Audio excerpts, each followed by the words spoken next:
Oh, Hey, hello. How's what's everyone doing? good? Hey, Hey, people. How y'all wait a minute, been? bitch. Why can't I hear you? What do you mean? Why can't you hear me? What? I literally can't hear anything you're saying. So now we doing this again? Really? Oh, hello. Oh, well, wait a minute. So apparently, the it's letting me know that the issue is apparently on my end because when I'm listening to the live stream, I can hear you just fine. So Oh, ain't this about a okay. bitch? Hold on. Okay. Well, listen. That's the This. microphone. What's going on here? Hey, everybody. I see Trayvon. Oh, Oh, oh, Trayvon was this in first. device is that I want to do that. Say something. Something. Something. Something. Okay, that's Something. better. That's better. All right, there we go. So this is why it's good to have the monitor here to see the stream because then I can check and see what the issue is. I can't wait till I get my bonus so that I can what am I getting? 30 cents off my first gallon. What's going on here? Sorry. We got our tickets to go see Wicked. Baby, let me make sure we got the tickets for Wicked for good.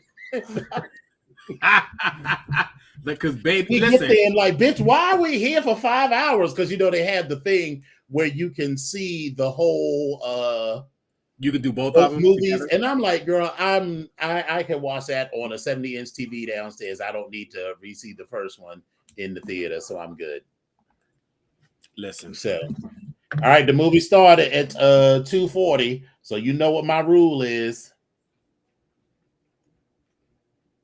Again, that's one of the things that I'm not necessarily late for. I just have all my accoutrements and I'm coming through. Right. So all right, so good evening, everyone. You like my I've been trying to figure out how to get these lights just right uh in the back. So those are my little busts, and then I just have lights shining on them. And Mm-hmm. the purpose of that, it gives a separation between the back and the front. So it helps put things in focus more by separating the two. And I think I need to move this over a little bit so that it's more. Listen, Oh, maybe man. I'm just, it's the techie in you that is coming out because I'm kind of like push button, pop, play, but it's okay. But I get it. I understand it. When you see the difference with what it is, you be like, oh, okay, I appreciate it. But for right now, but I definitely, you were talking about seeing the difference in your camera or in your picture. I don't see the difference in the picture. You are definitely standing out. I think it's because of the That's the lighter whole color. point, is because the background colors allows it to separate what's in the foreground versus what's in the background. Whereas if everything was evenly lit, you would be a little bit more washed out. So, Okay. now I'm just trying to give you, and then eventually I have a key light here. I'm going to get a second key light so that there's lights on either side. And, then we'll, there we go. Okay. Listen. Boom, boom, pop, shabam. What is my child doing? Like, I feel like I'm getting ready to jump up and jump on her. Hey, what are you doing? Where are you at? You doing too much. But anyway, I saw Trayvon in the room. I saw Eccentric. Lola. Now, Lola, you said you got a promotional Wicked reversible beanie for sale. Okay. All right. All right, then. So Okay. Trayvon was first, Josh was second, Eccentric was third, and then Okay. Lola. Her name was Lola. She was a She says showgirl. this things won't let me in before the show starts. I'm not sure. We'll have to explore that offline. I think it might have to do with the type of membership that you have Oh, for YouTube. that could be it. Or it could be, well, but then again, I don't know. It depends on when you actually click the button, but who knows? We'll figure it out. Right. So, but you're here now, and that's what matters. Yeah, is here. You is kind. You is important. You is special, and you is here. That's what it is. So we have a lot to talk about. So let's Hey, dive Dad. into it. Tell us what's been going on in your world, Baby. Listen, the world has been rolling. The Black Degree Factory has been Black Degree factoring my nerves. All right, I'm about to stand up. Don't get too excited. Why would we get excited because you're standing up? What is it that we're is it the wrinkle in the shirt we're supposed to be? Ooh, it's a wrinkled shirt. Like, is that what we're doing? No, I'm just reconfiguring the the whatnot and the blah blah blahs. Okay, the blah blah blahs and the whatnots. Okay, yeah. So keep going. But yeah, Black Degree Factory is Black Degreeing, and it's annoying. So now we're at this point where people are trying to figure. Well, first of all, let's start from the beginning. Costs are always going up. They've never gone down. They're already Black Degree Factory is expensive. So we know what they say: grits don't fry in the kitchen and beans don't burn on the grill. We're gonna use round numbers, and when I see these numbers, this is that thing that's advertised that students will say, "This is what your cost of attendance and all that." We're gonna round this up. It's instead of $69,000, we're gonna say $70,000. We're just gonna say it $70,000.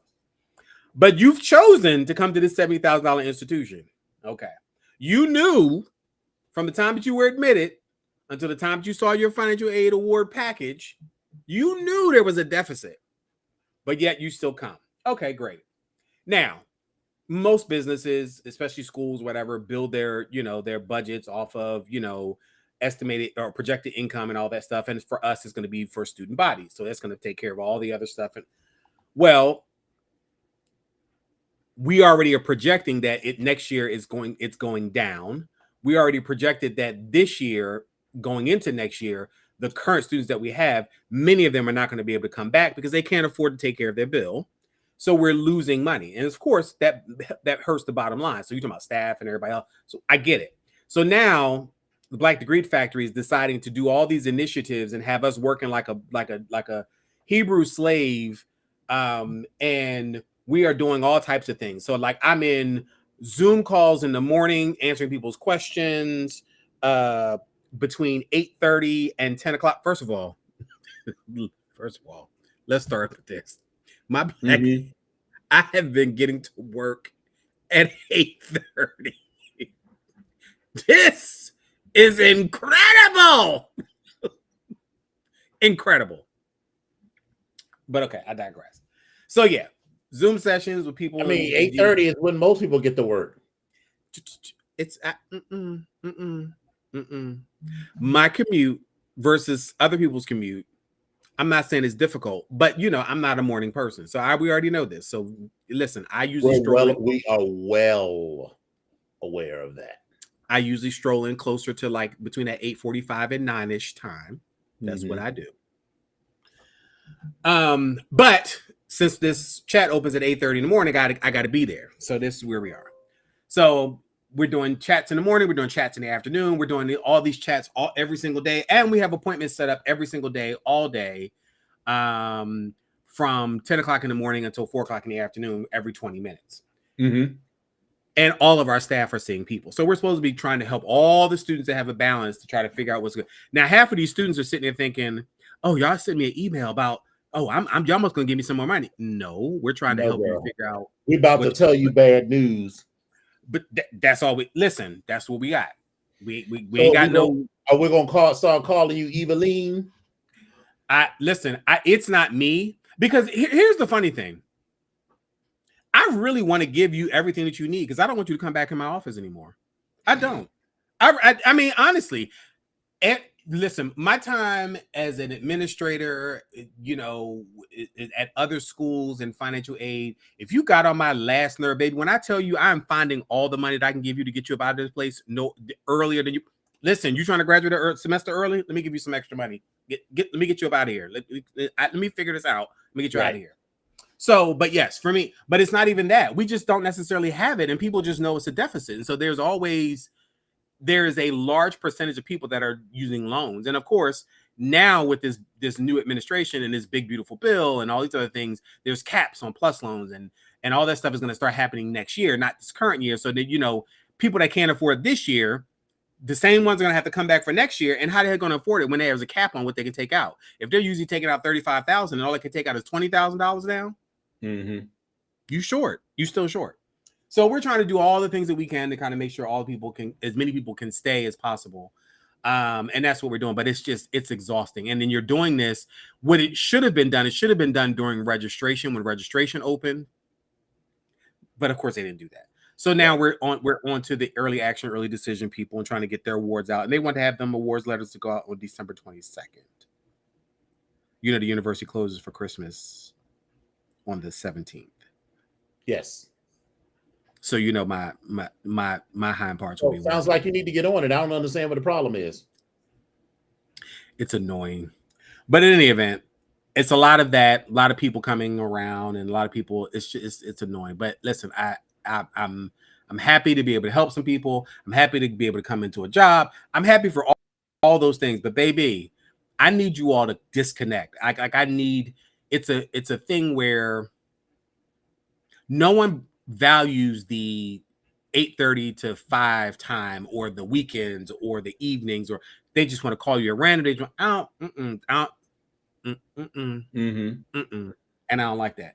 So I know it's going to be more of that. And so luckily last year when I was going on the cruise, my whole thing was I will be out of range on this day going forward. And so, that kind of but I wound up working pretty much probably 6 or 7 days before Christmas anyway. And then I didn't work I think I worked one day after Christmas before I got on the boat or whatever. And that was it. And I was working from home, but still it was a little bit annoying. But anyway, besides all that, I was able to chat with my mom yesterday for a little bit. And it just reminded me of a few things that I still fucking hate about this facility. It just reminded me of the people that are there that listen, nobody's gonna say anything bad about Philadelphia. Nobody's gonna say anything bad about the people in Philadelphia. I will, because I know the motherfuckers, and that's where I am. But baby, they got on my nerves when I called. And they're trying to be friendly and do their job and all this, but it's like, girl, please don't push me right now. Just don't push me. But in any event, she's good, I'm good. But it just made me think about a couple different things, and I'm just getting a little bit I was getting a little bit irritated. Got over that though, and then we started the day. But then my sister's best friend sends me a text message out of the blue and checking on like, hey, how's everything going, blah blah blah blah blah. And again, I had this moment at work today where it kind of got me a little riled up again. I was like, all right, come on down. But besides all of that, it was still a really good day. I'm just annoyed with some of the people. I'm annoyed with some of the work that we have to do. But you know what? Listen, this is if they're paying you, this is what you got to do. Right. So this is where we are. But other than that, it's been good. It's been good. I got some good sleep. I've been getting up early, making myself breakfast, making myself lunch, taking it to work, not forgetting it. So I mean, like it's been good. It's been a good couple days. So I'm not gonna complain about it. Not gonna complain. But that was good for me. How's your week been?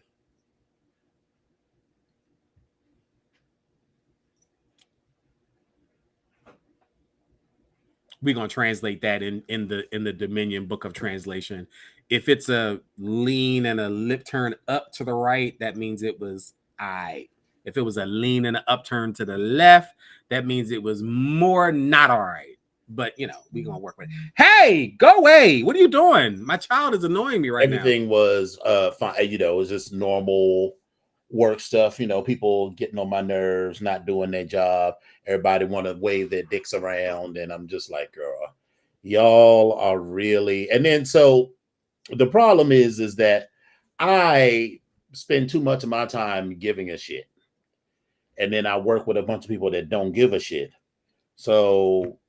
And a lot of those people are in leadership, and they be like, "Oh, well, we're not doing this until I'm properly satisfied," and blah blah blah. And I'm like, "Girl,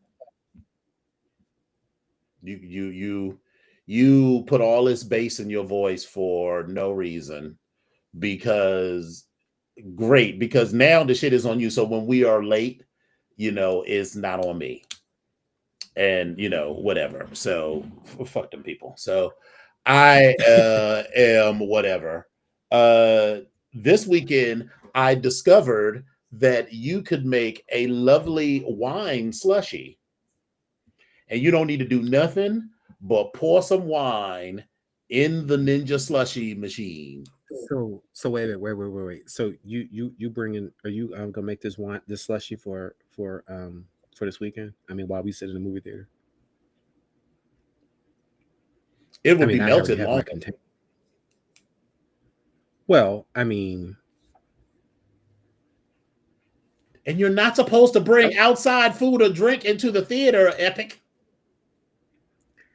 Why we always got the? I mean, like what? I mean, that's what people say. My mother used to get on my nerves. I would just want some popcorn and a hot dog and a Coca-Cola, and here she is with a whole bag full of foil packets with chicken sandwiches. Bitch, not chicken sandwiches, ribs. No, I'm saying chicken and sandwiches. Okay, ribs. Okay, all right, ribs, good. All right.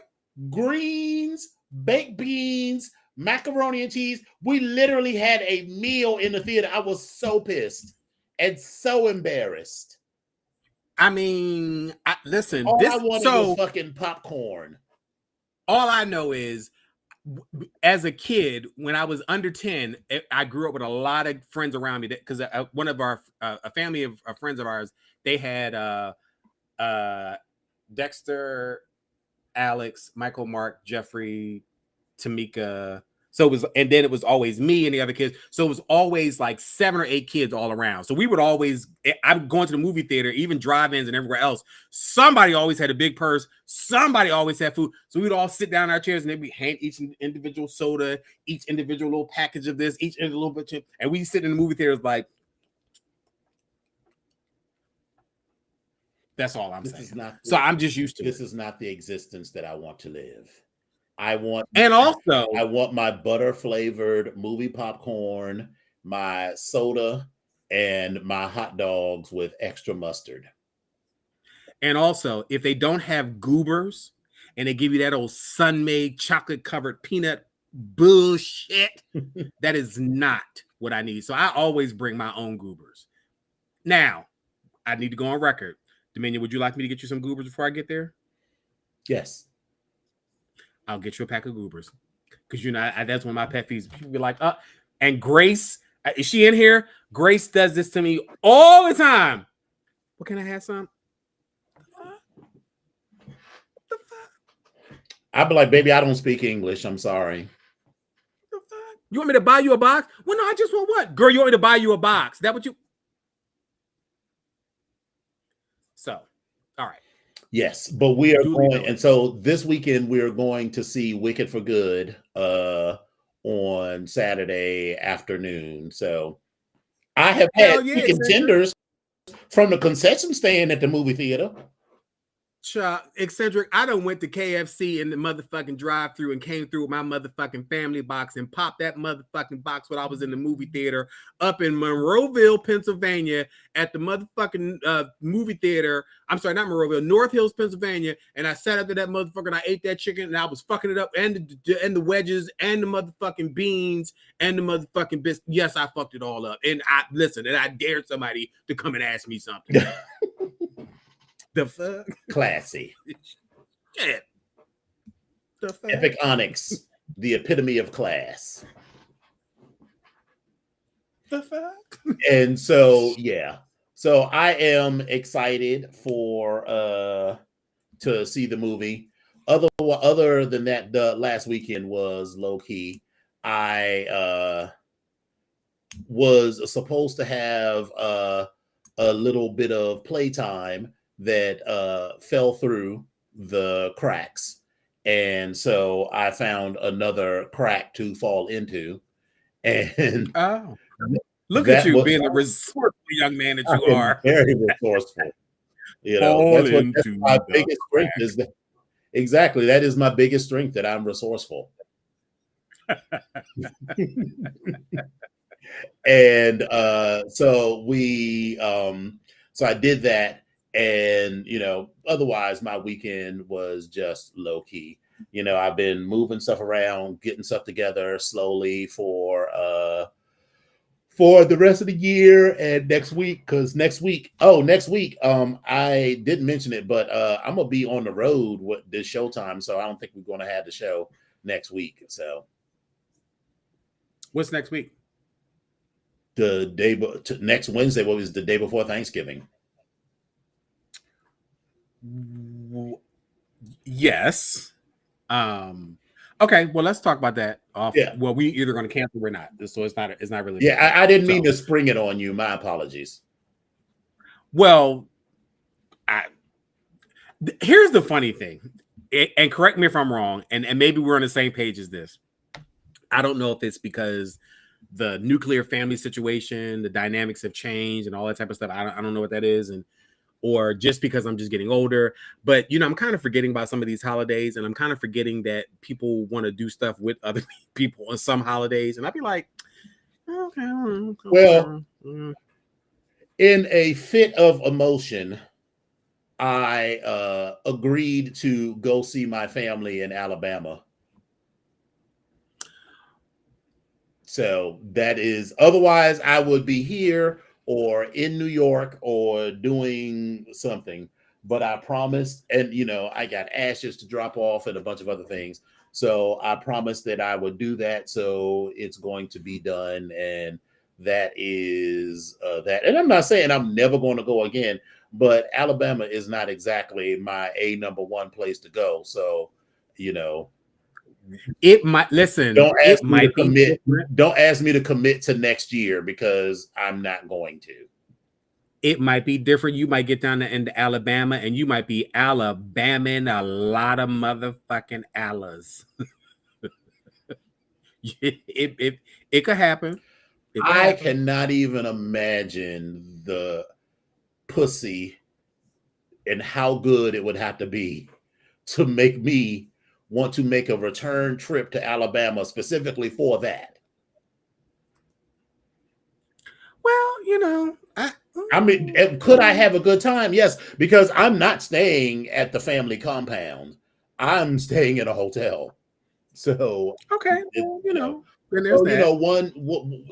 things could happen. I'm the new face in town.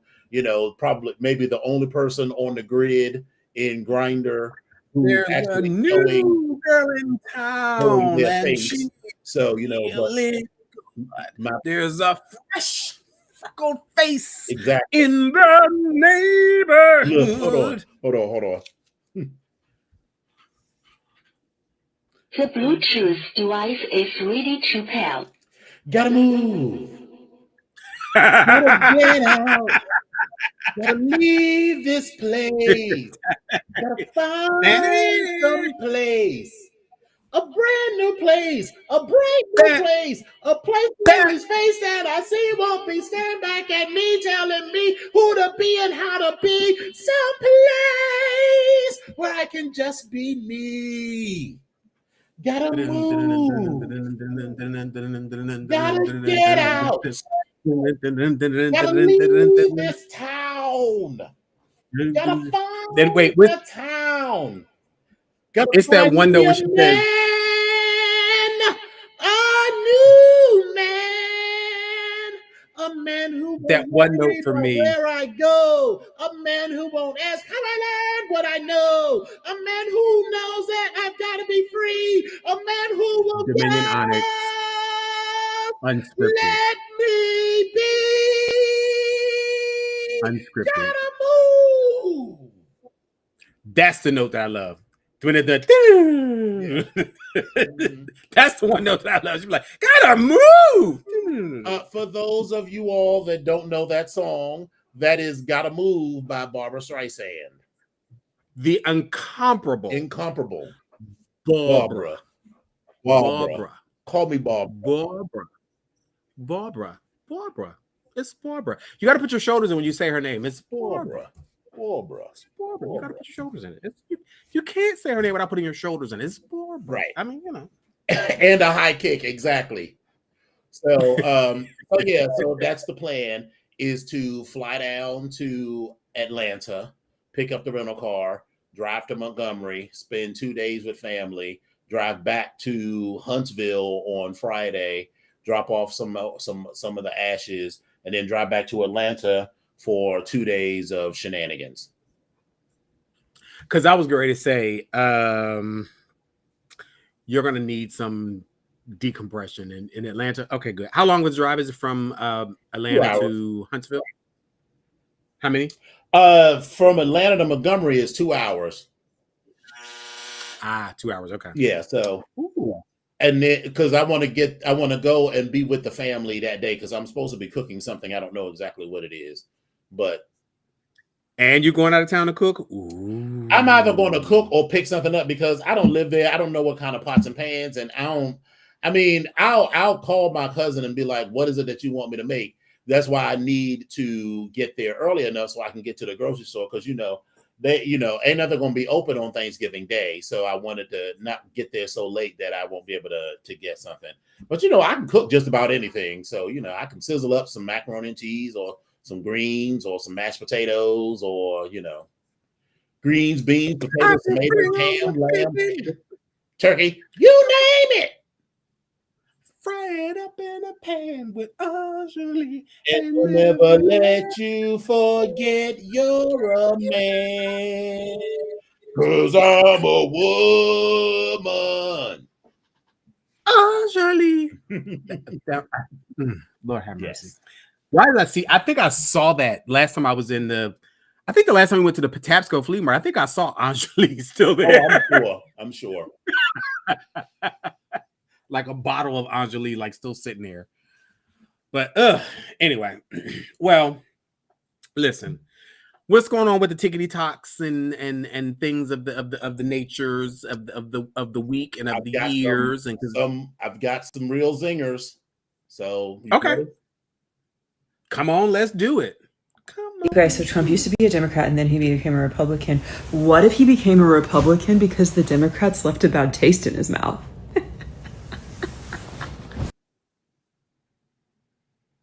You guys, so Trump used to be a Democrat and then he became a Republican. What if he became a Republican because the Democrats left a bad taste in his mouth?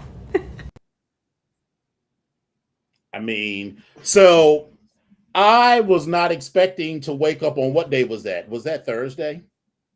It was one, and I was just like, what are we talking about here? So let me also say, I refuse to put that story out there. I don't want to talk about him. I just don't.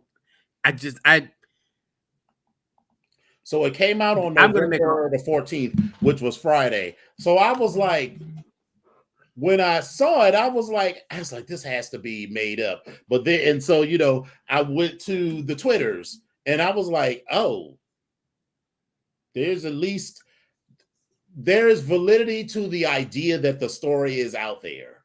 And then I was like, this actually makes a lot of sense, because I had long ago decided that there had to, based on they got fucking Megyn Kelly trying to justify the rape of a 15-year-old as more acceptable than raping a 5-year-old. So this is where, at least in some minds, the conversation is. So it feels like, at least in some people's minds, they've already sort of gotten over the sexual assault of a 15-year-old. But what they won't get over is gay shit. And so to me, it was like, so there must be something in these files that would be embarrassing. And what could be more embarrassing? Now, I don't know what the circumstances were that precipitated this, but I was like, this guy is in that. I was like, there has to be some gay shit or some sexual assault of boys or other things going on there that would be embarrassing to these people. Now, I'm not suggesting that the sexual assault of boys is any more or less, but you get my point. I just, and then you know what? It's really leaving a bad taste in my mouth, like literally and figuratively, because I'm sitting there thinking to myself, Put up like, bump. right, like it's kind of like I'm looking at Bill and I feel like that's what you're doing. Like that's, I mean, You know, but okay. listen, that Clinton penis stay busy. And I mean, Bill Clinton wasn't attractive to me, but he wasn't unattractive to me. But there was a swag that he had, but he wasn't necessarily on my list of anything. Like, No, but you know, here we are. Anyway, on to the next. A Florida man is fighting for his life in the hospital after his wife came home and chopped off his male anatomy. He was a police officer who had been collecting her hair from the shower and depositing it at crime scenes around. A Florida man is fighting for his life in the hospital after his wife came home and chopped off his male anatomy. He was a police officer who had been collecting her hair from the shower and depositing it at crime scenes around town so that she would be arrested for armed burglary. He wanted to divorce her so that he could be with his side piece, and she was like, he's not going to have a side piece if he doesn't have a piece of his own. And the wife said if she was going to get framed and get sentenced to prison, she might actually just want to deserve it anyway. The inmates at the prison where the wife is being held heard about her story, so when she walked through the corridor for the first time, she got a standing ovation from everybody in their cells. The other inmates have welcomed her, even giving her the nickname the Fruit Chef after she showed such prowess in chopping up those cherries. And while the wife is facing 5 to 8 years in prison for her crime, she says it's totally worth it, as she said she was going to do prison time anyway because her husband's a policeman who framed him for a crime, and there was no way she was going to be able to fight against that. So at least she's going there with a purpose now. A Florida man is fighting for his life. That's been a long running I don't want to say joke, but a long running rumor, I guess, that dating a police officer is like the worst thing you can do, because listen, if they want you dead, they'll have you dead. They can frame you and do whatever. Mm-hmm. So it feeds into that rumor, that stereotype, that, you know, that myth. But again, I kind of feel her. I feel her pain, because if she found out all that stuff about him putting hair and all that, bitch, I'm going to jail. Oh no, bitch. Oh right, bitch. If I'm going, I might as well be guilty or something. All right, come on. This is what we get ready to do. And I'm like, 5 to 8 years already, a rock star in jail, bitch. That's. I'm not saying it's luxury, but I mean, you could do 5 years, get out, and be like, and write a book, and there will be a lot of people that will be like, you know, he deserved it. You know what they would probably say? He had it coming. He had it coming. He only had himself to blame. If you had been there, if you had seen it, then maybe you would have said the same.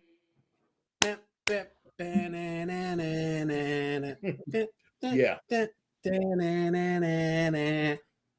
So we'll file the next one under, what did he say? Donnie, come here, baby. What did you eat for dinner? Virginia. Okay. Okay.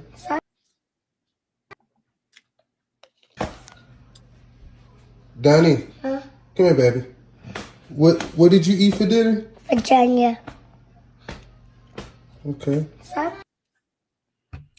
I mean, who among us hasn't had vagina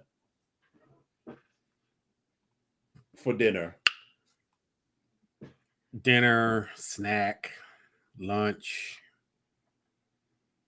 Saturday morning cereal, watching cartoons. That part.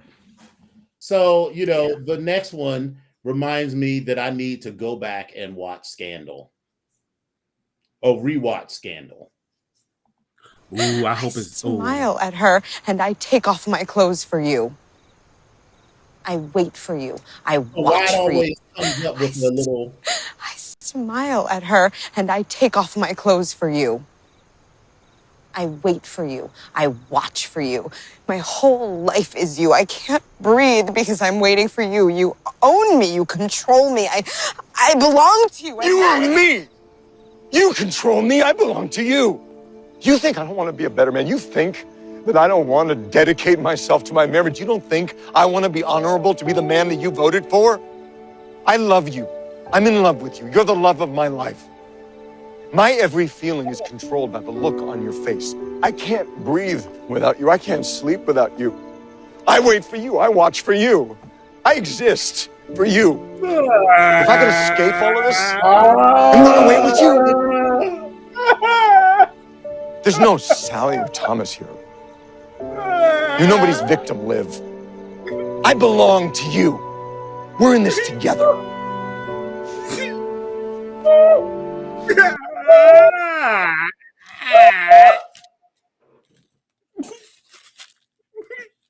Bitch, you know I love a good old bitch, I love a good old toxic relationship. Baby, that was the best. Listen, that the fact that I think all of America was like so on their television on Thursday night. Right. And then the funny part is, oh no, I'm sorry, go ahead and finish. And but I'm just, it was Thursday, and then everybody was tweeting something, Facebook, but baby, because That's that's exactly everything. what I was gonna say, because you could know what day on my timeline was a Thursday, because it would just be random tweets like or random Facebook messages like, so remember when she got kidnapped? I think that must have happened, and because I was today or yesterday, one of my Facebook messages was like, I'm so glad she replaced that couch. Because remember, she got kidnapped and they took her from the apartment and she spilled the wine on the couch. Because they spilled the wine on the couch or something. When she got released, she came back and she lived with that couch for like a couple of weeks. And then finally, it was like the symbol of her getting out of that was when she replaced the couch. And so I had posted a Facebook message. I was like, it's about damn time she replaced that couch. Listen, all I know is, but one of my other favorite scenes was, bitch, when Huck and what's her name was fucking in the garage. Was it when he pulled her teeth out? And they just spit in her mouth. I said, oh yeah. God. Quinn was her name. Quinn, when he flipped it, he's like, I said, oh like, baby. I said, oh, you sexy motherfucker. Oh, God. Yes. Yeah. There was a lot of moments on that show. A lot of moments. All right, next is some bullshit. So let me just put it up. Who cares? Why do we care if another man is gay? It's 2025. Let me pause it, and then I want to make sure that we are good, so everything is good. All right, there we go. Who cares? Why do we care if another man is gay? It's 2025. Why are people still having this conversation? Well, in the chat, they said because, they said they want to make sure. The chat is so stupid. They said they want to make sure they're not sharing a blunt with you. No, listen, yo, that is a real thing. I'm glad somebody said it, not me. Look, yo, so I you share a blunt with a gay person, you turn gay? Before. Shut up, Envy. You know that's not how it works because you ain't get it yet. So look, yo, I was cool. I was real close with this gay dude, yo, and he smoked a lot, but he always had some good weed. But every time he roll, I ain't want to hit it. You know what I'm saying? Because I know that he be, on the peen. So I'm like, so other girls be on the peen and you get in the. Nah. Yes, you do. You smoke blunts with girls, and them girls suck pee-pee. No, I don't smoke blunts with girls. Well, actually, I smoke blunts with my sister, and she gay, so she munching on the carpets. But like, so still think about at the same time, think about how messy your vagina is. And all of the stuff that come out your vagina, and you smoke it. I'm just saying, women have natural discharge. You ain't got no problem smoking a blunt with a woman. Yeah, I understand. And straight men eat poom poom and bunkie. But what about girls? What about dudes that eat bunkie? What about guys that eat bunkie? Fresh off the butt, and first you of all, share I'm the blunt. not even in the. You act like I'm with a lot of smokers all the time. Like I don't be smoking with a lot of people, yo. Like why you trying to convict me? Like I be around a bunch of throat monsters. Like nah, nigga, I don't.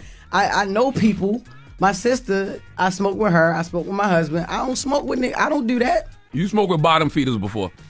In my life, and a bottom feeder is somebody that eat bunkie. Damn. Okay, and men, straight men, eat poom poom, and they eat bunkie. You ain't got no problem sharing a blunt with them. But you just never talking about this weed thing. No, that ain't the weed, man. Wow. That's that bunkie you just ate. You just never know how many things niggas be gobbling. You just never know.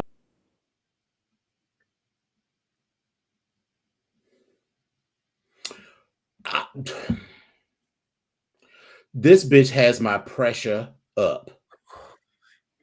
Dominion, I am trying.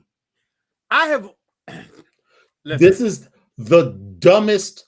So here's the thing: if you say you don't want to smoke after somebody because, listen, I don't smoke at all, but I have seen people like licking it and putting the blunt together, and I'm like, girl, all your saliva and shit is on it, and I'm like, and the smoke. You could say like you could drink after someone's alcoholic drink because maybe that a little bit of alcohol sanitizes it, but bitch, you'd have put your whole saliva on that blunt. So if she had said I don't smoke after people, or even I don't smoke after people I don't know because I don't know where their mouth has been, then okay, girl, whatever. But to say you don't smoke after gay men because they suck dick, bitch, everybody suck dick. You suck dick.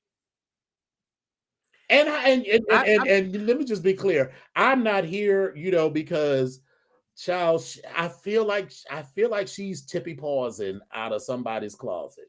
That's what I'm gonna say. But to say that your vagina is messy, that's gay sounding to me.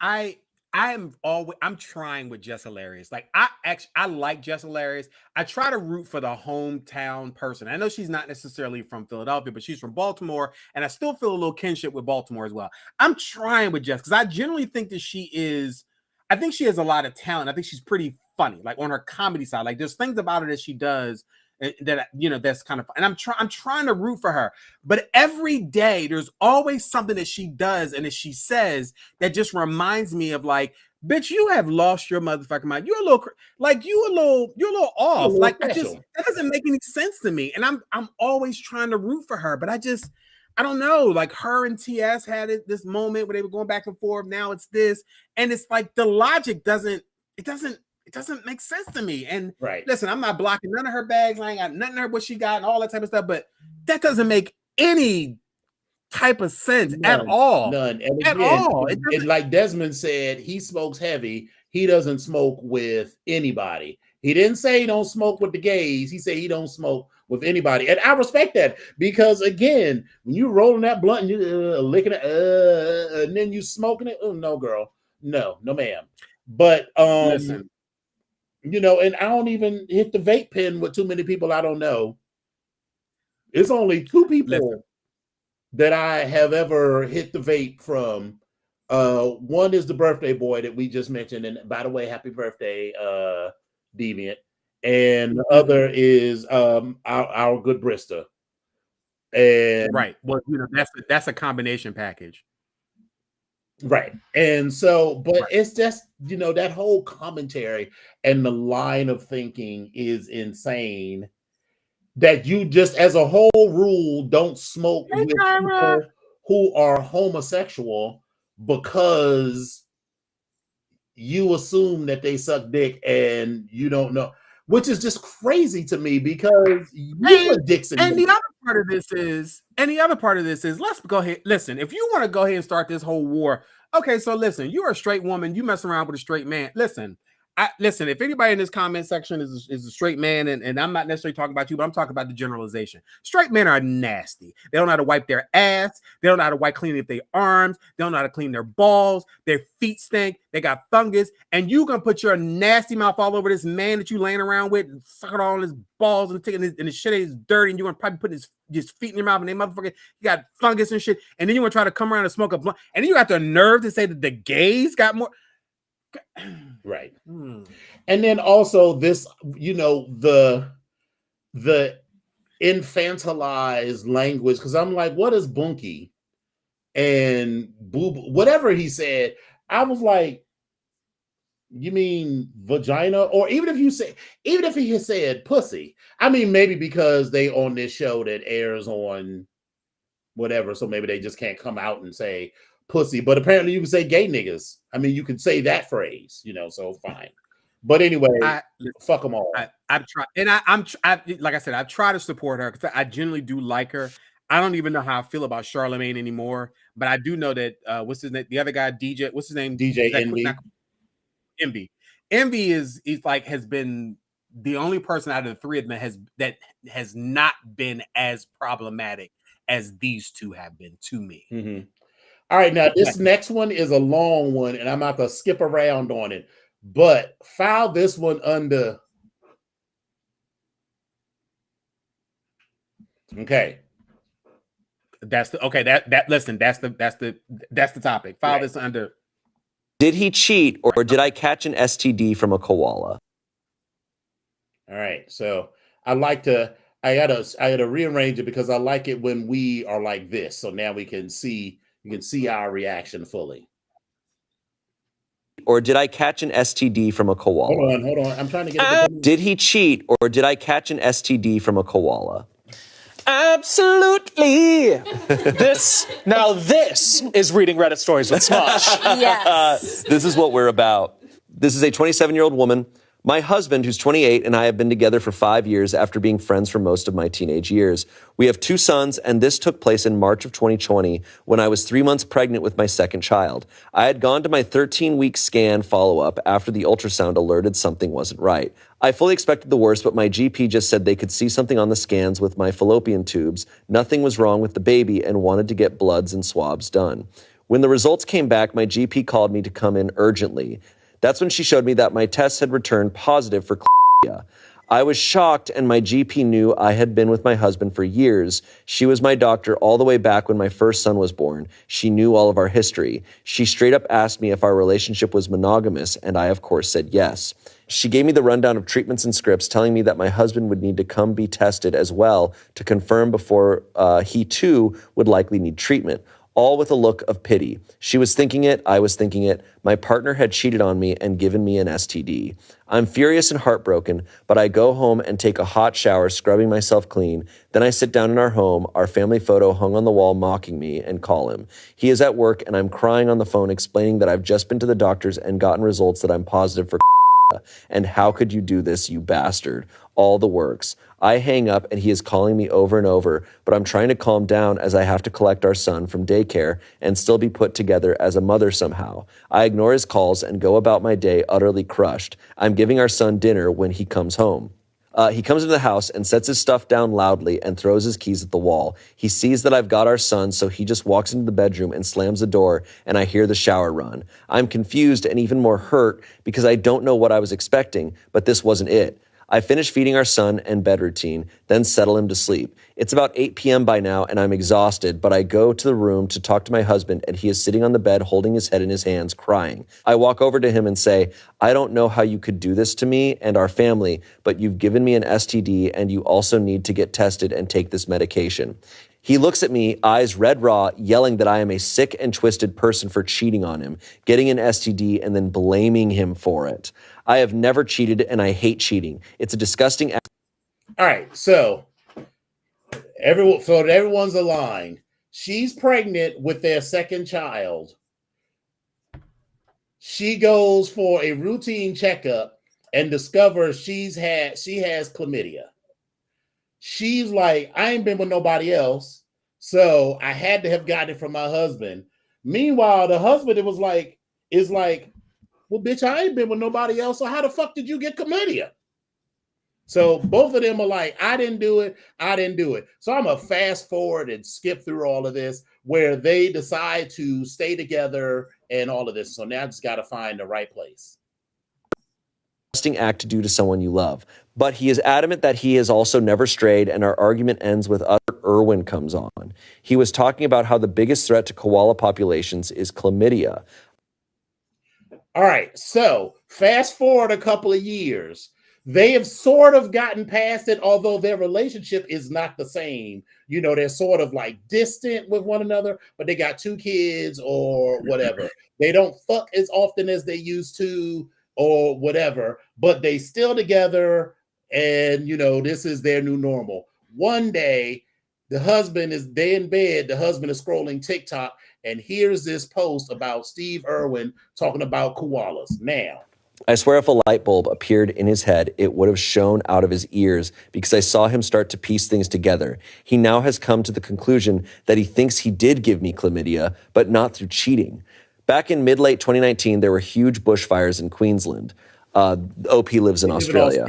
In September, Adam and I attended the Bohemian Beat Freaks Festival, and along our drive into camp, we came across so many koalas that had been displaced. The event was nearly canceled due to fires burning near the site in the weeks prior, so these koalas were just by the side of the road, exhausted. At one point, we pulled over, and Adam grabbed some water for these poor guys. One little fellow was so thirsty and exhausted, he was holding on to my partner's arm as he drank. And yes, Adam picked this koala up and gave him a cuddle, and yes, the koala proceeded to pee all over his shirt and arm. We laughed it off, moved him off the road track, and continued on. Now, being a festival in the middle of the bush, there are only showers that you pay for. We were not planning on using it to shower until the last day. He had taken off the shirt and washed his hands with bottled water. We arrived and set up camp and then went to a party and forgot about the koala completely. Over those days, we had a lot.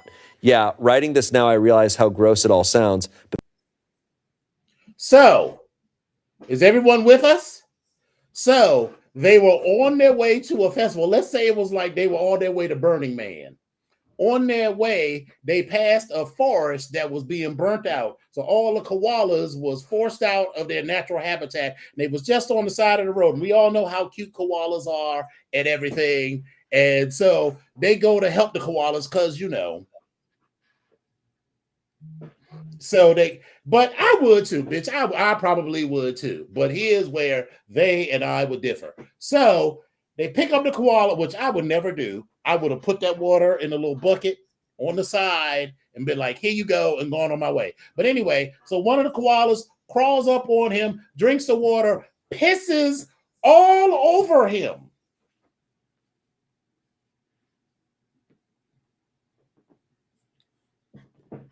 They laugh about that, leave, go to Australian Burning Man for several days, did not take a shower the whole time. Like, the whole time? The whole time? The whole time? The whole time. The whole time. And fucked constantly. After a koala pissed on you.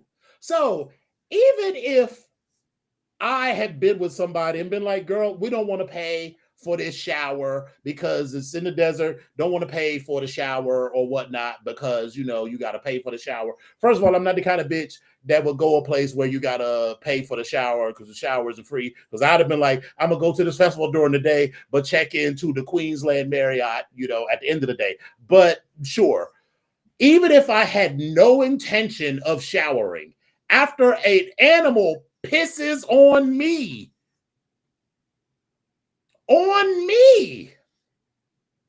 I would have been like Ace Ventura, like, I can't get clean.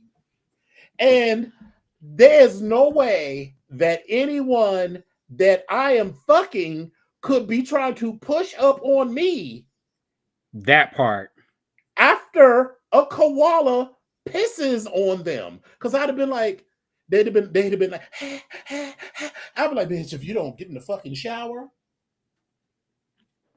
So that is how, because I'm going to skip through other parts of it because there's one more piece of this. So now I will skip forward and say that he is like, baby, I'm so sorry. I have treated you like shit these past 3 or 4 years because I thought you were cheating on me because I know I ain't cheated on you with nobody. So if I didn't cheat, but you got fucking chlamydia, then how the fuck did you get chlamydia?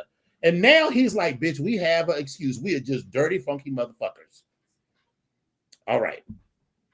And so everything is so with this story, and everyone is feeling good about what happened until.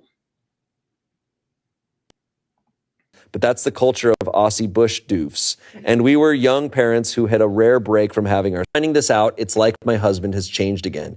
He is back to the loving, affectionate, caring man he was before this started. He has accepted this explanation so easily. But now, how do I wrap my head around that my husband did in fact give me chlamydia, but from a koala? Let's just take a collective breath. Yeah, let's sit in that for a second, guys. Let's hold space for koalas. Yeah, let's do that. Yeah.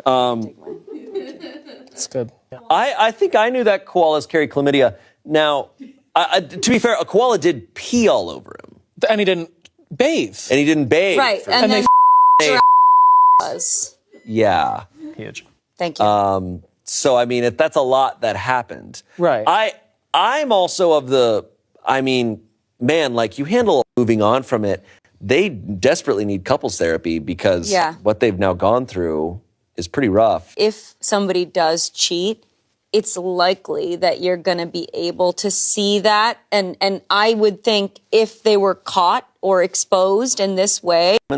Transmitted disease in humans, and a different strain of the bacteria can infect koalas. This strain can be spread through contact with an infected koala's urine or feces. We have one other comment. A comment above says it's a different strain in koalas. Could the lab tell which if they still have the results? Would that strain even show up on a human STD panel?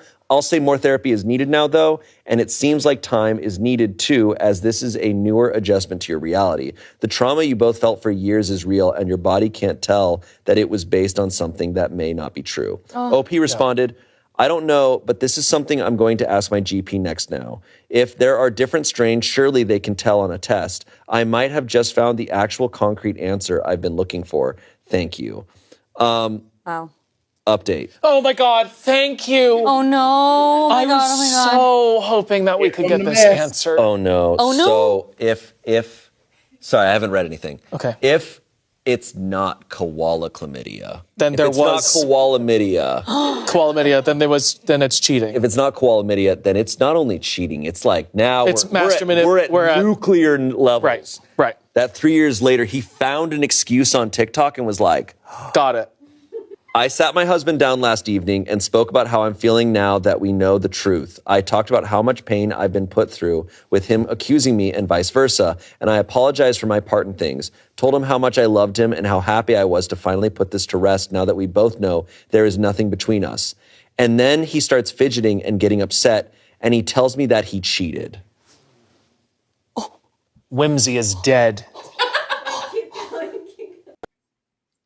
Bitch, when I found that out, I was like, bitch, I was rooting for you because I had fallen for it because I was like, because the way that because I skipped over a lot of it, the way that the original poster described his reaction, it wasn't like, you got me. It wasn't fake outrage. It was real tears, real emotion, like he was fully committed to his marriage and was like shocked that she had chlamydia, and given that he didn't have chlamydia, the only way she could have gotten it was by fucking other people. So if he was lying that whole time, then that motherfucker is a master manipulator because he was giving you Sally Field, levels of emotion. So anyway, so let's find out. Yep, I know. But he still didn't give me the STD, he says. In the months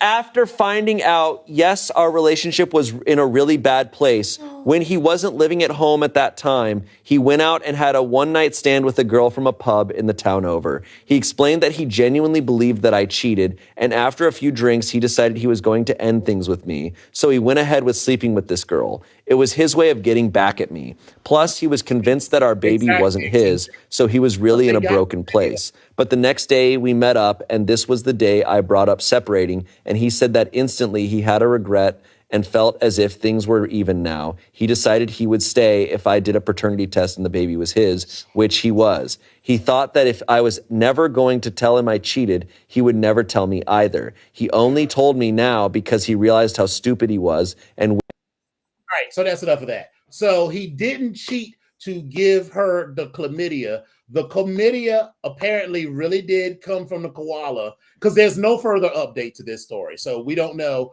But according to where this story ended, he actually did give her chlamydia from the koala. But then after she accused him of cheating, which he knew he absolutely didn't do, and they were on a break. For those of you that watch Friends, y'all remember when Ross and Rachel, because I like Friends. I don't give a fuck with none of you other Negroes. I liked Friends. So when Ross and Rachel were on the break, Ross slept with somebody, and Rachel was real upset about that. I was like, and Ross was like, we was on a break. And I was like, yes, bitch, y'all was on a break. You said you didn't want to be in a relationship. What was he supposed to do? Sit around and not fuck while, you decided you wanted him back? And if I remember correctly, wasn't Rachel dating somebody at that point too? Maybe, but that's beside the point. She ain't sleep with him. And so this is the same thing. Baby, you cheated, and at least in my mind, you cheated on me. And I meet this girl. She was like, hey, first of all, I hope he got the chlamydia treated before he had this one night stand with this woman. That's all I got to say. So that, can we start back at that? Because scientifically, that's because he did go and get tested and discovered that he did indeed have chlamydia. But he was like, I don't know how I got this chlamydia, because I certainly did not cheat on you. So he was thinking that she gave it to him. My issue is you've gotten this STI from an animal, and that is a different strain. How is this going to affect your body? Like, that's the part for me where I'm like, that's what they did. That's what she did. The part that I skipped over was that she went to her GP, general practitioner, and discovered that it was a koala strain, which can still infect you, but they just knew which strain of chlamydia it was. But my concern is still chlamydia is chlamydia as far as amongst humans. But again, from a koala bear, from an animal, but what this a little bit of a what's the difference? What am I getting ready to get into? Am I going to have an extra arm growing out my side of my head? Like what? I don't know. About? But so he did cheat, but not as a result of. That's not how they got chlamydia. I feel like that's one of those things that you could have kept. You could have just like lived with that. And I always thought that I thought that koalas had herpes. No, well, I had always heard it was chlamydia. Is it chlamydia? Okay, maybe I'm confusing it. I knew they had those things. It's like, the whole population has it, and it's just a natural part.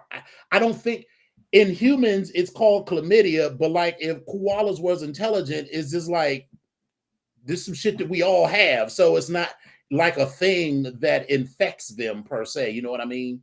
That's like, this is how fucking syphilis from fucking lambs and goats and shit. Exactly. So I was just, when I heard that, I was like, girl. So for me, the cheating part, the back and forth, the part that really throws me is that y'all was out in the desert, a koala pissed on you, and you didn't. He said he washed his arm off a little bit, but that, because if you got a cut or wherever, I don't know. And then it was fucking in there. So they were fucking. But to me, I have no idea what koala urine smells like. But I can imagine that it doesn't smell like rose water.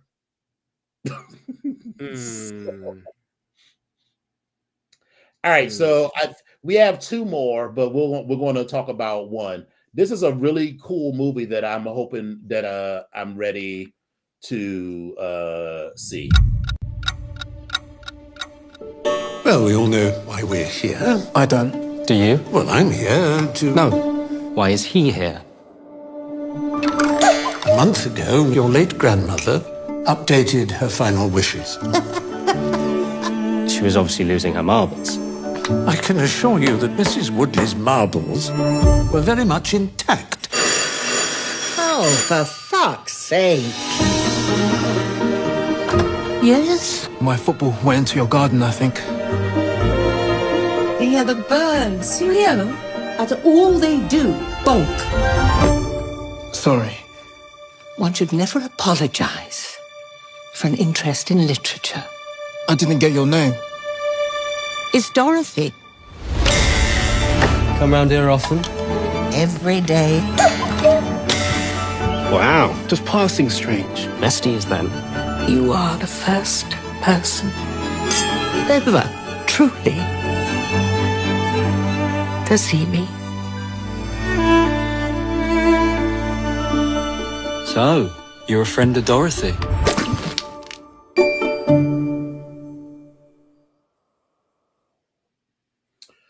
I really want to see this movie. I feel like it's going to be one of these movies that's going to have me, because obviously they at the will reading, so at the end she dies or somewhere and she dies. So I'm gonna be like,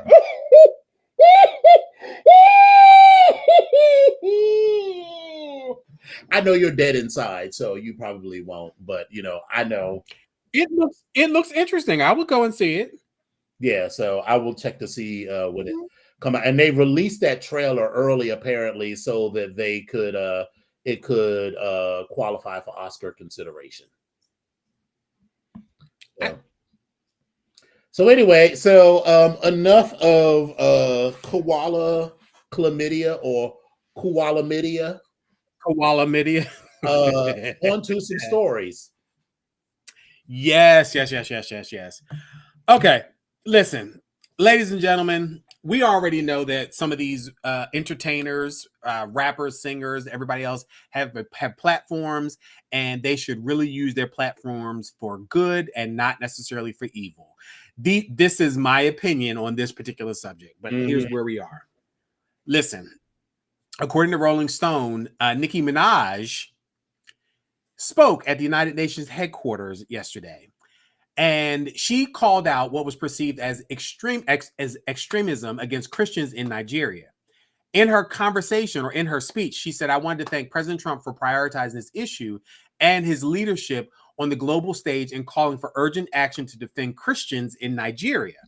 She said, today, faith is under attack in way too many places in Nigeria. Christians are being targeted, driven from their homes and killed. Churches have been burned. Families have been torn apart, and entire communities live in fear constantly simply because of how they pray. Now, Trump asserted that Christians have been persecuted and murdered by radical Islamists and has threatened to invade Nigeria, quote unquote, guns a-blazing, to completely wipe out the Islamic terrorists who are committing these horrible acts. And there was another bill that actually was put out there by Ted Cruz that introduced a bill. The bill was against persecution of Nigerian Christians. But here's the thing. The nonpartisan U.S.-based organization called Armed Conflict Location and Event Data Project and Council on Foreign Relations have repeatedly stated that the notion of Christians being disproportionately attacked is a dangerous reduction of the nature of violence in Nigeria. And that none of this is backed by any data. So in an Al Jazeera op-ed, Special Assistant to the President of Nigeria stated, every region of Nigeria has both Christians and Muslims living side by side, and conflicts typically unfold along community or regional lines rather than strictly religious ones. Now, this violence is indiscriminate, and it's the kind of pain we've gone through for the past years. This issue affects both faiths, and Nigeria's population of 220 million people is mostly split between Christian and Muslims. But here's the problem. Minaj, like Trump and his conservative comrades, they're projecting a misconception that Christians in particular are being assailed in Nigeria. Listen, using your platform for the right way or in the right manner is extremely important. Now, if you all don't know, Nicki Minaj has her fan club, the Barbs. The Barbs are vicious. I think the Beehive is probably like one of the most vicious, groups of people, but the Barbs are they're definitely up there. Well, one of the, I don't want to say kingpins or rulers of the Barbs, Christopher Milan, or Milan Christopher from Ballroom Scene, he was a diehard Nicki Minaj fan. After this entire thing, he was one of the first people to come out and say that he can't support her anymore. He has to part ways with her. And he wrote this long ass letter and posted on Facebook. And he also said, Nikki's talent is undeniable. Her influence is unmatched, but influence comes with responsibility. And when that influence uplifts systems that actively harm Black people, women, LGBTQ people, immigrants, and vulnerable communities worldwide, I must choose my integrity over my fandom. So today, with many years of love and admiration behind me, I am peacefully bowing out. This is not written in hatred. It is written in heartbreak, disappointment, and clarity. I feel like Nikki is going to have a lot of this for her fan base, but I'm not necessarily. I'm concerned about Nikki more so than I am Donald Trump, because Donald Trump is still spewing this bullshit out here that is just absolutely just incorrect. And again, it's been proven, because there's no data, but it's been proven that there are several things that are going on. There are several reasons,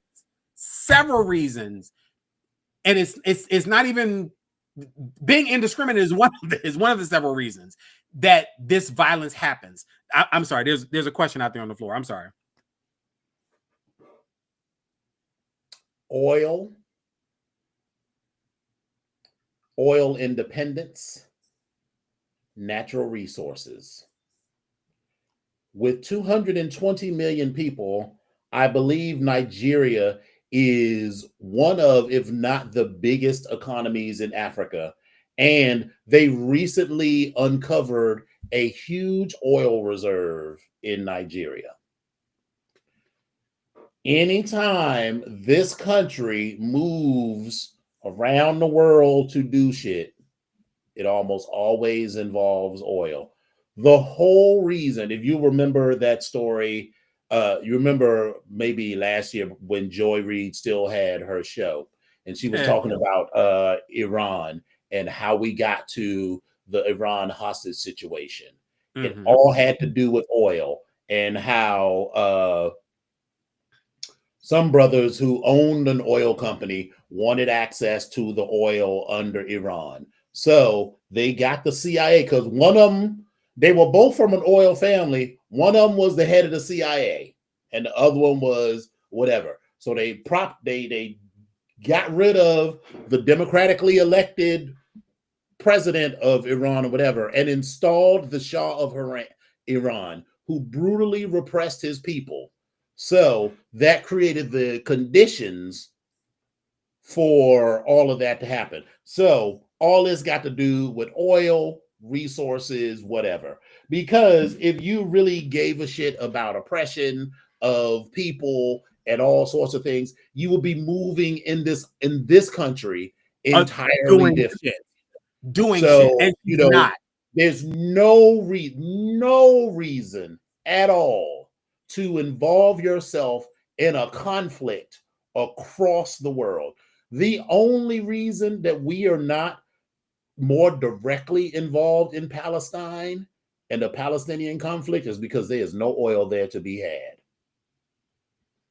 So all of this, and that Nikki has involved herself in this foolishness is really aligning herself with President Trump. And it is her, I'm starting to see her MAGA hat. And listen, let me be clear. While I politically may not necessarily get along with people or may not agree with some of the things, I'm going to respect, to a certain extent, your thoughts, because they're yours. Keep them over there.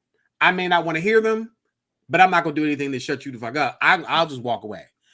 But for me, the issue with Nikki is you have this platform. You have so many people following you, doing everything that you do or paying attention to everything that you do and trying to repeat it. Baby, you seem a little out of touch with the everyday, regular people. Just my opinion. But okay. But I don't want no smoke, Nikki or Donald. I don't want no smoke, but I'm just saying that's just my opinion. That's where I'm at. Yeah. I'm going on to the next story. Real Housewives of Atlanta star Portia Williams accused of getting physical with a passenger on a plane. And this was during a Delta Airlines flight incident that involved the FBI. As the reality star touched down on Sunday after attending BravoCon, She and another female passenger were met by cops at the Hartsfield-Jackson Atlanta International Airport. Now, a statement obtained by Page 6 from the Atlanta Police Department said preliminary investigation indicated that both parties may have been involved in a verbal dispute that reportedly escalated into a physical dispute during an inbound flight to Atlanta. Both parties were separated on the scene and interviewed by officers. Now, officials tell Page 6 that the report has not yet been finalized. Neither Williams nor the other woman involved was taken into custody at any point. And amid the federal investigation, the Real Housewives of Atlanta star's lawyers also maintains that his client was the victim in this dispute. And they're saying that Ms. Williams was verbally assaulted by an irate and unhinged passenger without provocation. He added that the passenger proceeded to make false allegations that were in direct conflict with observations from several eyewitnesses. And as with any incident occurring aboard an aircraft, federal authorities are required to conduct an investigation involving all parties to determine what, if any, offenses occurred. Now, although it's still unclear what happened, the former Celebrity Apprentice star could be seen in a video obtained by TMZ, smiling and cooperating with authorities once they met her at the airport. So, Portia, I don't know what you got going on, baby, but it seems like the fight is always following you. You're brewing trouble. That's all I got to say. Right.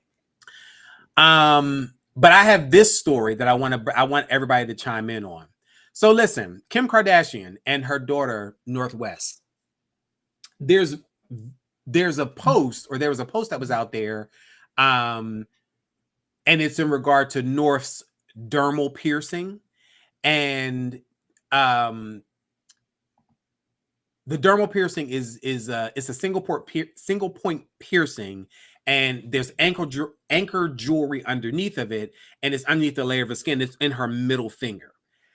She's 12 years old. I just want you all to understand, but she literally has a bar kind of put on her finger, like going through her finger, and she posted her pictures about this. Now, remember, North has been everything social media, like everything she does is always under scrutiny because she does some wild stuff with costumes and stuff that you've heard her on social media posts talking to her mother kind of strange and just she's just a lot. And to me, she's becoming the stereotypical spoiled rich kid that's like says whatever she wants to do and doesn't think she is touchable for any reason. I don't know what her Negro wake up call will be, but I feel like she's on that path of getting a Negro wake up call. But okay.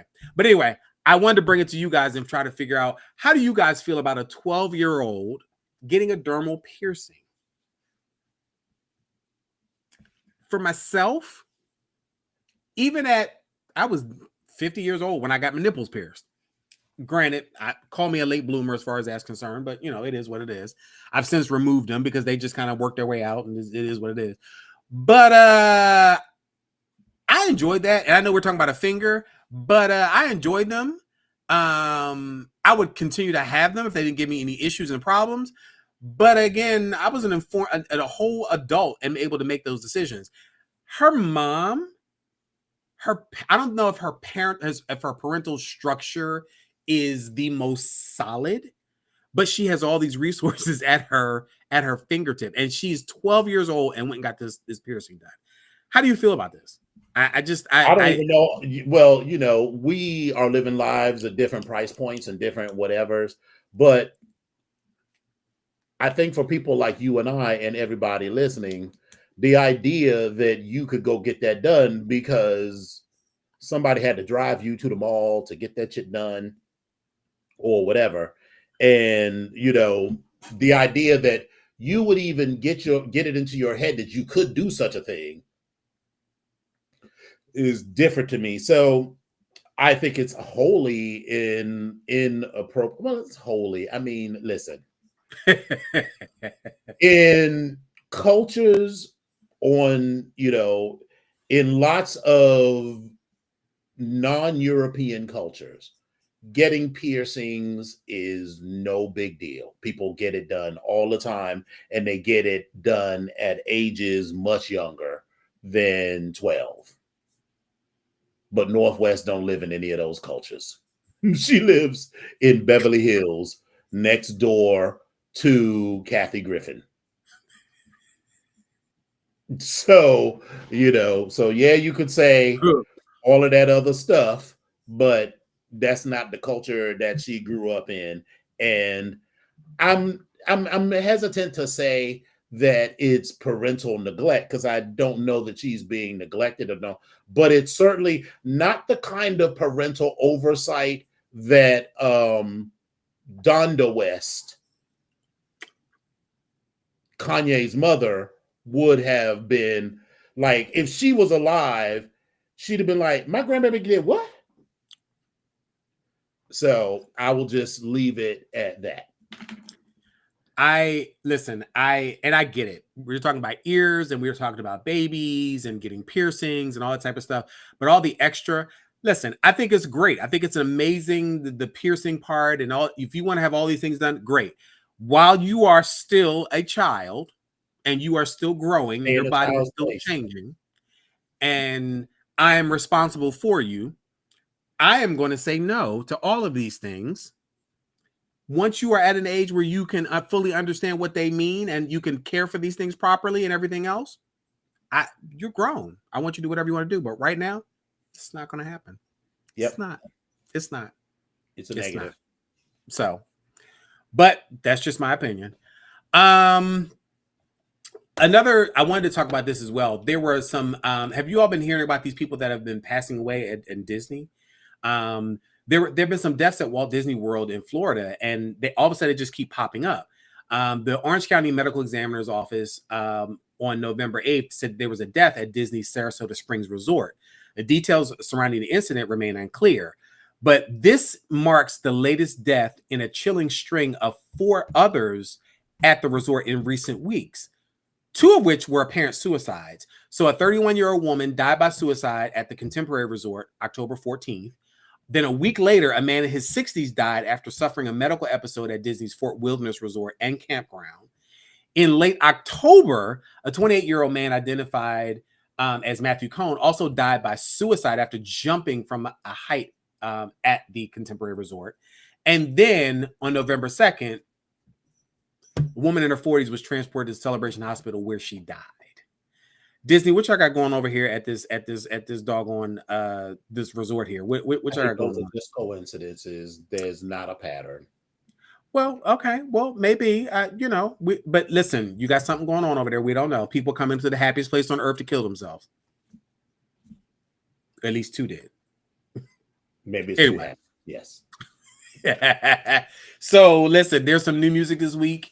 FKA Twigs will be releasing a follow-up to her Mercury Prize shortlist album. I want to say, is this Exusia? Is this how it's pronounced? EUSE or Eusexua? I think it is. But she has this follow-up album, and it's going to be followed up with another one called Eusexua Afterglow as well. Summer Walker is going to be securing a 3rd top 10 album with her latest offering called Finally Over It. Sia will re-release her modern Christmas banger Snowman featuring Mexican singer Belinda Peregrine. Miley Cyrus's track Dream Is One is revealed to the world as part of the soundtrack for the new film Avatar Fire and Ash. We have new music from Charlie XCX. She's teamed up with rock pioneer John Cali on House. There's a new song Big Guy from Ice Spice. And then also The Best Love by Tina Turner from her estate. There's also some new movies. Obviously, Wicked for Good is coming out November 21st, and we're going to be there. We talked about Rental Family, Sisu, Reverence, Blue-Eyed Girl, Reflection in a Dead Diamond, Magnificent Life, and Altered, all being released also on the 21st. So these are run the gambit of comedy, science fiction, and also action. And then also Zootopia 2 comes out on November 26th. And we mentioned that before. Mm-hmm. Wanted to give you guys the Spotify list of the top 25 songs that's been released this month. And we're going to work our way from the bottom up. So at 25, we have Memories by Jamil. 24, we have Ungorgeous by Keke Palmer. 23, we have Pistachios by Brent Faiyaz. 22, we have Shooter by Chris Brown. 21 is Bouncing /G5 by Chris Brown. Chris Brown holds the 20th spot as well with Stutter. Then also the 19th spot is My Idols Lied to Me, which is a demo by Ayanna Lee. Number 18 is The Same Mistake by Destin Conrad. 17 is Act 2, Dated 8 by Four Bats. Number 16 is Comfortable by Victor Ray. Number 15 is Ruined by Usher.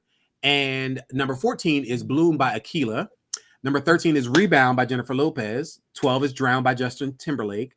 11 is Saturn by SZA. Number 10 is Act 3, On God, She Likes by Four Bats. Number 9 is The Boy Is Mine by Ariana Grande. Number 8 is Act 5, There Goes Another Vase by Four Bats.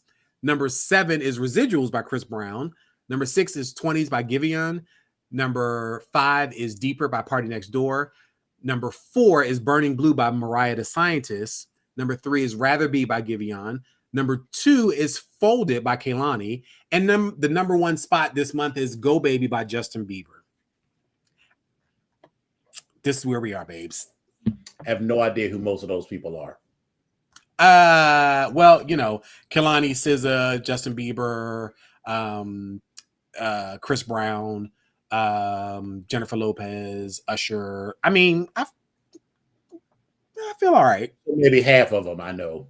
I feel all right. I feel all right with that. Yeah, I feel all right with that. But anyway, that's all stories I got. And that's what I was going to report out on for this week. Well, all right. It's been a lovely show. I don't really have anything to add. So no, I don't either. But what I will say is, if we're going to be, since we're not going to be on air next week, I want everybody to be safe. I want everybody to enjoy their holiday. I want everyone to spend time with all of their loved ones, family, extended family, whatever it is. Whatever you want to do all of it with them. Mm-hmm. Time runs really fast, and it gets away from us sometimes, and sometimes you miss those moments.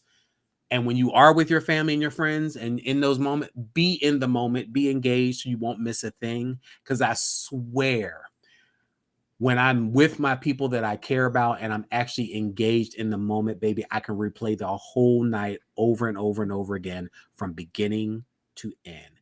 And I fucking enjoy it. So I wish all of you the same, to be able to replay the whole evening over and over and over again for the rest of your life. But do something fun, enjoy it, eat turkey, get laid, do whatever you got to do, but enjoy that moment. That's all I got. All right.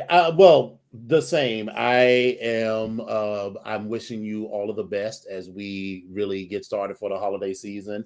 And after Thursday, it is officially okay for you to put up a Christmas tree. Only weirdos like Josh put up their tree after Halloween, because that motherfucker, they're calling me on Halloween or right after. It's like, even Josh's mother was like, this motherfucker wants to put up the Christmas tree. And I was like, Sylvia, he's weird. Don't feel bad. We know two of our brothers decided to put both Christmas trees up around the same time. Yeah. So I'm getting things organized so I can put it up. So we'll get started on that when I get back from my sojourn. Well, listen, again, we really, really, really, really thank you guys for tuning in. We absolutely, it would not be the same without you, because we enjoy the family that's here. Please keep, sharing, liking, telling your friends to subscribe, inviting people in. Please keep spreading the word, because we absolutely love what we do, and we love to kind of have you guys come in and experience it with us. We are still working on our next guest. People need to send me their headshots. I don't know if they're watching or not. Send me your pictures.